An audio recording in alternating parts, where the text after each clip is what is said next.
Apa aja sih tanda-tanda kalau suatu hubungan itu udah nggak sehat? Mungkin lo pernah denger ya, kalau suatu hubungan itu udah nggak sehat kalau lebih banyak bikin kita nangis daripada bahagia. Terus ada juga yang bilang kalau hubungan itu udah nggak sehat ketika kita udah ngerasa dikekang, nggak punya kebebasan atas diri sendiri. Sebenarnya, selain hal-hal tadi, salah satu indikasi hubungan sehat atau enggak itu bisa aja datang dari hal yang nggak kita sadari. Yaitu apa? Nah, yaitu pola komunikasi, gitu. Gimana maksudnya? Makanya di video ini gue bakal ngejelasin nih soal 4 pola komunikasi yang perlu lo waspadai. Dan juga gimana caranya biar lo bisa menghadapi hubungan lo seandainya hubungan lo lagi berada di jurang toxic relationship. So, lo tonton video ini sampai habis biar lo bisa dapet keseluruhan insight-nya.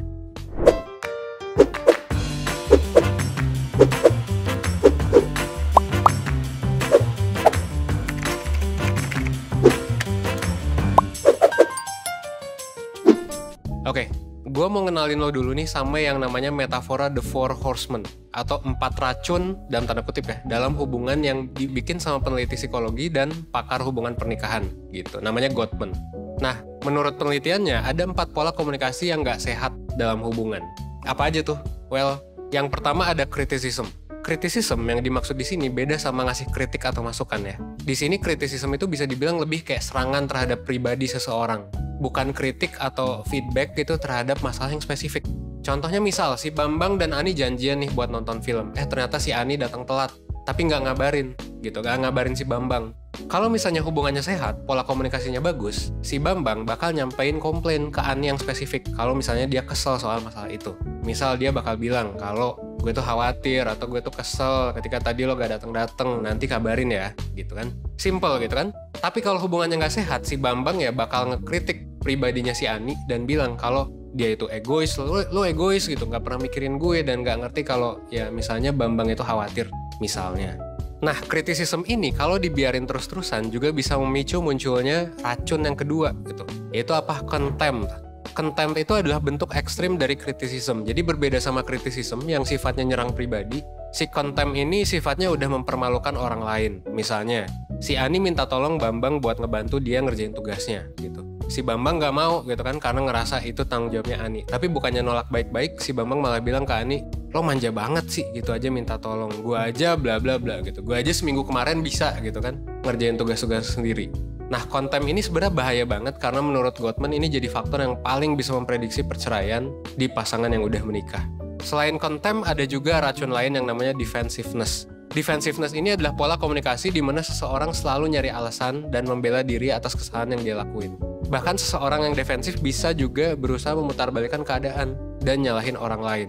Intinya, orang yang defensif ini cenderung nolak buat bertanggung jawab atas konsekuensi dari perbuatannya. Misalnya, si Ani telat datang nih pas janjian gitu kan, kayak tadi. Tapi pas si Bambang protes, si Ani malah marah gitu dan nyalahin Bambang karena dia udah milih janjian pas jam-jam macet. Misalnya kayak gitu. Nah, itu yang ketiga. Yang terakhir, yang keempat adalah stonewalling. Stonewalling ini terjadi kalau misalnya lo lagi ada masalah nih. Nah, lo tuh milih buat diem gitu, nutup diri dan narik diri dari interaksi. Bukannya ngebahas masalah itu secara langsung. Contohnya misalnya kayak gini, Ani sama Bambang lagi berantem. Tapi bukannya nerima ajakan Bambang buat diskusi, biar konfliknya cepet kelar, Ani malah memilih buat diem gitu, kabur dan menghindari Bambang. Sampai misalnya berhari-hari atau berminggu-minggu. Akhirnya si Bambang jadi ngerasa nih, kalau Ani gak peduli lagi sama dia, sama masalahnya atau sama hubungan mereka. Nah, kalau misalnya pola-pola komunikasi tadi udah muncul, sebaiknya lo hati-hati gitu. Kenapa? Karena penelitian dari Gottman tuh nunjukin kalau pola-pola komunikasi tadi itu bisa bikin hubungan jadi dipenuhi oleh emosi negatif gitu, yang susah buat diatasin. Bahkan penelitian tuh nunjukin kalau pola-pola tadi juga bisa memprediksi berakhirnya suatu hubungan. Nah, terus apa nih yang bisa lo lakuin seandainya lo nemuin satu atau lebih racun tadi dalam hubungan lo?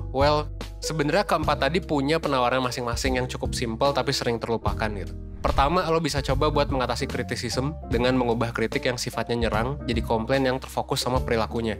Misal lo kesel gitu sama temen lo yang suka datang telat tanpa kabar ya, lo bisa langsung aja bilang kalau misalnya gue nggak nyaman gitu atau kayak gue khawatir dan sebagainya karena kebiasaan telat gitu.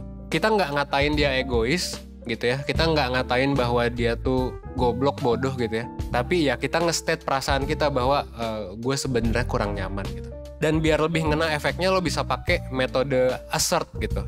Di video yang udah pernah 1% bahas tentang komunikasi asertif. Dan kita juga ada webinarnya sih sebenarnya tentang ini. Jadi cek aja di 1%.net kalau misalnya lo tertarik buat melatih komunikasi yang baik gitu. Nggak agresif, nggak diem-diem aja alias pasif, tapi asertif gitu. Nah, hal tadi juga bisa mencegah munculnya pola komunikasi konten dalam hubungan lo.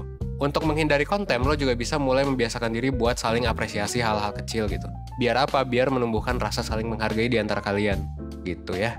Lo juga bisa ngindarin nih ngasih feedback ketika lagi emosional gitu, biar gak keluar kata-kata yang jatuhnya ya ngehujat dia gitu. Terus buat mengatasi defensiveness juga lo bisa coba buat belajar tanggung jawab, belajar minta maaf gitu, ngakuin kesalahan dan bertekad buat gak ngulangin kesalahan yang sama.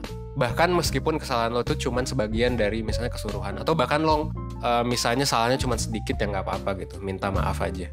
Misalnya lo lagi berkonflik nih, karena ya misalnya kalian telat gitu berangkat ke undangan. Lo ngerasa pasangan lo tuh kelamaan siap-siap, sementara lo sendiri emang gak ngabarin ke dia kalau misalnya lo pengen datang lebih awal. Nah di sini daripada lo cuma nyalahin, ya lo juga bisa coba evaluasi diri gitu. Akui kalau misalnya lo salah karena nggak menyampaikan ekspektasi lo ke dia. Terakhir, kan ada stonewalling ya tadi.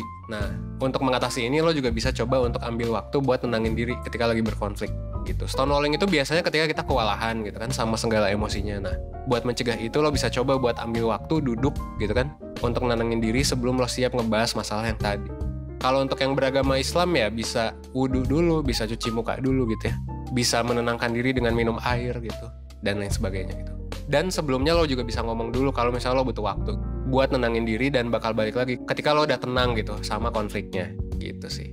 Nah, itu adalah hal yang bisa lo lakuin buat mencegah diri lo ngelakuin the 4 horsemen tadi, 4 pola komunikasi yang buruk tadi gitu. Perlu diingat bahwa pola komunikasi tadi ya mesti dihindari ya sama kedua belah pihak kalau misalnya mau membentuk hubungan yang sehat. So kalau misalnya dalam hubungan lo kasusnya adalah orang lain yang ngelakuin 4 hal ini, lo bisa coba sampein tuh dengan jelas apa yang dia lakuin tanpa nyalahin.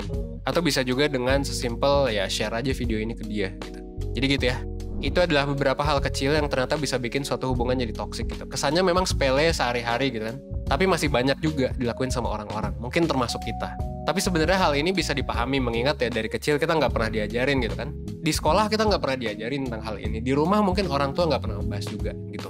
Kayak tentang interaksi yang sebenarnya toksik dan gimana cara menghindari atau mengatasinya.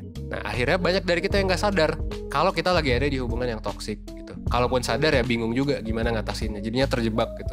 Nah kalau lo pengen belajar lebih banyak soal toxic relationship dan gimana cara mengatasinya, gue sih saranin lo untuk belajar lebih lanjut di webinar gimana cara menghindari toxic relationship dari 1%.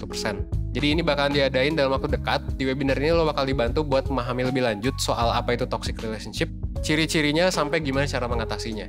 Webinar ini bakal diadain di hari Minggu 10 Januari dan bakal ada gue, Evan, dan juga ada Muti gitu ya, mentor 1% yang bakal jadi pembicara. Selain lo bakal dapat materi soal toxic relationship, di webinar ini lo juga bakal dapat worksheet yang bisa lo jadiin bahan pembelajaran dan tes psikologi yang bisa ngebantu lo gitu. Jadi kayak lo bisa tahu nih kondisi diri lo kayak gimana dari psikotesnya dan abis itu lo dapet tugas juga. Jadi abis webinar gak dilepasin gitu aja gitu. Dan lo juga bisa diskusi langsung sama pembicara ya. Dan lo bakalan kegabung sama grup komunitas di mana nanti bakal ada mentor 1% yang bakal ngadain sesi tanya jawab lagi selama 3 hari berturut-turut gitu setelah webinarnya beres. Nah semua ini bisa lo dapetin dengan harga 100 ribuan aja. Dan kalau misalnya lo masukin kode promo ya makin lebih murah gitu. Kode promonya adalah bye toxic ya. Nah itu. Kalau misalnya lo tertarik ya silakan cek aja link di deskripsi. Cari tahu lebih lanjut aja sih. Baca-baca dulu aja buat informasi lebih lanjut gitu. Kalau misalnya tertarik ya udah tinggal pakai kode yang tadi, lo bisa bayar lebih murah. Oke, mungkin sekian penjelasan dari gue. Akhir kata gue mau ngingetin kalau pola komunikasi yang baik itu penting dan bisa buat dipelajari gitu. Dan it's okay kalau misalnya lo belum mau kesini sekarang ya basically karena kita nggak pernah belajar ini kan di sekolah gitu. Dan ya itulah alasan kenapa 1% ada gitu. Supaya lo semua bisa belajar dan berkembang seenggaknya 1% aja setiap harinya untuk menuju hidup seutuhnya. Oke? Semoga satu video sebelum tidur ini bisa ngebantu lo dan ngebuat lo berkembang. Akhir kata, gue Evan dari 1%. As always, well, gue tunggu lo untuk belajar ya di webinar 1%. Oke? Thanks.